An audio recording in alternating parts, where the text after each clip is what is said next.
That's a cat, and he's eating out of my dish from earlier. I had mac and cheese. Yeah, my room's really messy. I know. Anyway, what's up YouTube? It's Sexy Shave Llama. This video is going to be me showing you how to put in 3 types of nose rings and 3 types of nose, like, studs.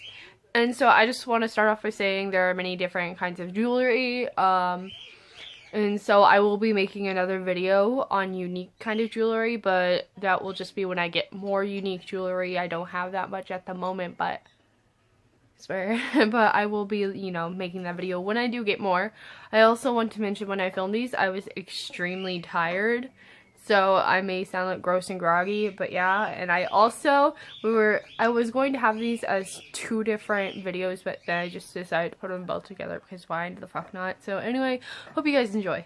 Nose piercings are in many different sizes. A lot of people have them in a lot of different sizes. The most common would be a 20 gauge or 18 gauge, but some are as small as a 22 gauge, and then some are as big as a 14 gauge, though usually most people won't go above a 16 gauge. I have seen 14 gauge, for example, if you know the YouTuber Scream Kiwi, she has upper nostril piercings, and they're pierced out of 14, so yeah, some people do have their nose pierced at that big of size, but there are also people who have their nostrils even, like, stretched out. Honestly, I don't believe anyone watching this probably has their nose stretched due to the topic of this video, but I'm not judging or anything, I'm just saying, you know, there are many different types of nose piercings, and what is, mine is an 18, but I do wear 16 gauge jewelry, but I sometimes also wear like 20 gauge jewelry, just really depends.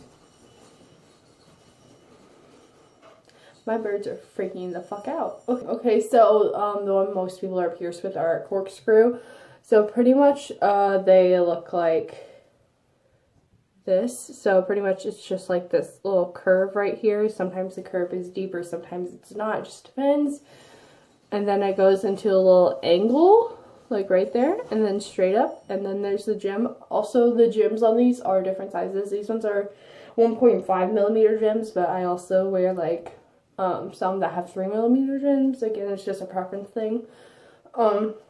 If you are getting yours pierced, I recommend doing it with a bigger gem, because I had mine with a 1.5 millimeter gem and it pulled through on this side, so just to be safe, I would, you know, get a bigger size gem, because it does actually help a lot with the pulling through thing. So, next one I'm showing you is the L-shaped one. This one, again, is an 18 gauge. So, L-shaped ones are just, like, shaped like an L. They can be at different angles. There are some that come in packs that you angle them yourself.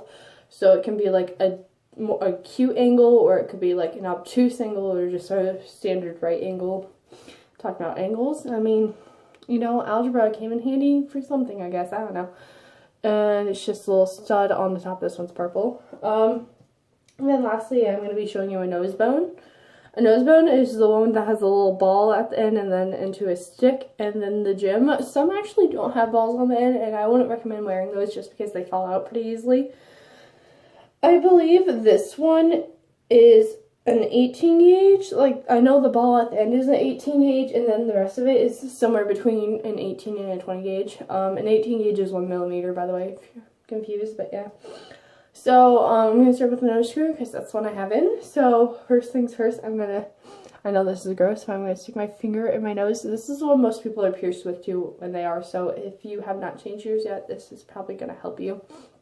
But, so some people like to lubricate the area with like water. You can do that. I'm not going to do that. I've had my pierced for a while, so it's not a big deal. But if it's your first time, I would recommend wiping it off with like a sea salt solution or something, just to make it easier. So I'm going to stick my finger so it pokes up a bit, and then I'm going to start twisting and slightly pulling, but not really. You just want to get it so that, like, you can get that angle out. And so you want to start to pull while pushing on the inside too. So it's all the way out, and then you got to get past that little angle right there, and then I like to twist it again so it's like this, because then it's easier just to twist out the little thing right there. So yeah, there's crusties on it, I'm sorry. So then that's just the naked hole, and then to put it in, literally all you have to do is you take the little curved part right here, then you find the hole, line it up, and then you just kind of twist it so that little curve is in there, and it's up to the angle, and then you just kind of twist it some more, and then you just push it in. Very easy. A lot of people says it hurts. And if it hurts you, honestly, you just should wait for it. Like, after putting it in, you should just wait a little while to change it, because that just means your piercing isn't properly healed. And the thing with nostril piercings is sometimes it takes like a month or two to heal, and then sometimes it takes up to like 2 years. So really just depends on your body and how it heals. Okay, so next I'm going to do the L-shaped, because that's, I would say, is the next one a lot of people are pierced with. Yeah, so L-shaped one, you just take it and line it up with your hole. Again, you can lubricate it if you need to. Push it in, and then you gotta push it into the hole, and sometimes twisting it does help. When you're putting in these ones, I would say they are slightly more painful than any other one, but it's, again, not really painful if your piercing is healed. But I just want to put that out there. Okay, and then so to take it out, just push it and then pull or past that little angle, and then it's straight out. Sorry if you hear like a noise. The washer is like running water. Anyway, so the last one I'm showing you is the nose bone.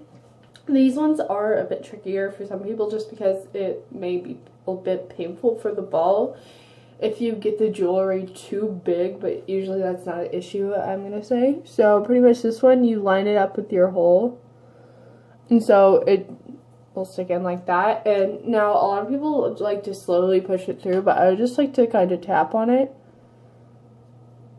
because I don't know, like, you're almost like you're hammering in, but I tap it very lightly.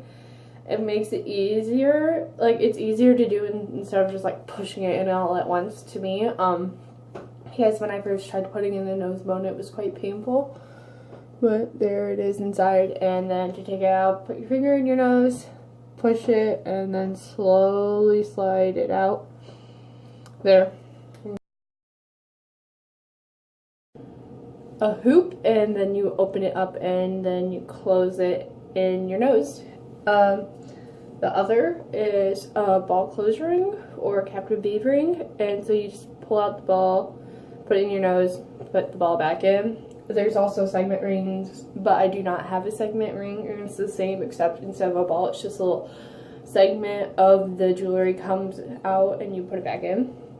And then there's also other hoops. This is a 3/4 hoop. There are other kinds of hoops. There are half hoops where it's half the size of this, like it's half of a hoop, and they also come in smaller sizes. This one's like, I believe it's 10 millimeters big. Along with those, I'm not quite sure, but I'm using bigger ones just because it's easier to demonstrate with. So first thing I'm going to show you are these ones. These probably are, I would say, the most common. I know a lot of people wear them. So for these ones, it is quite hard, and sometimes when it's your first time putting it in, honestly, I recommend like going up like to a mirror with like a flashlight and shining it up your nose so you can see where the exit hole, like where it goes into your nose. But with me, I just kind of do this thing. So pretty much I take it over here and line it up, and then I can just kind of, oh hey, I dropped it, nice. I can just kind of like find it eventually, like right there, see? And then you have to slide it through the back. If you slide it through the front, you just have this like little thing, and then like the end of it sticking out. Anyway, so you just stick it through, and there you go. This is actually like a really big hoop too, but I'm just using it to demonstrate. So it looks like this is a 3/4 hoop. To take it out, you just kind of slide it back. If you do have trouble taking it and putting these out, I would recommend like lubricating your nose with a sea salt solution or like just water. It helps quite a bit. Next I'm gonna do is captive bead ring. These I would say are the second most common. So with some of these, you have to like widen them out to put them in your nose, then close them back up around the bead. I just widened this one out a bit so I could slip it on. And you can put it in through the front or the back hole being like, you know, inside. I mean, it's your choice really. So pretty much you just kind of slide it through and close it back up a bit.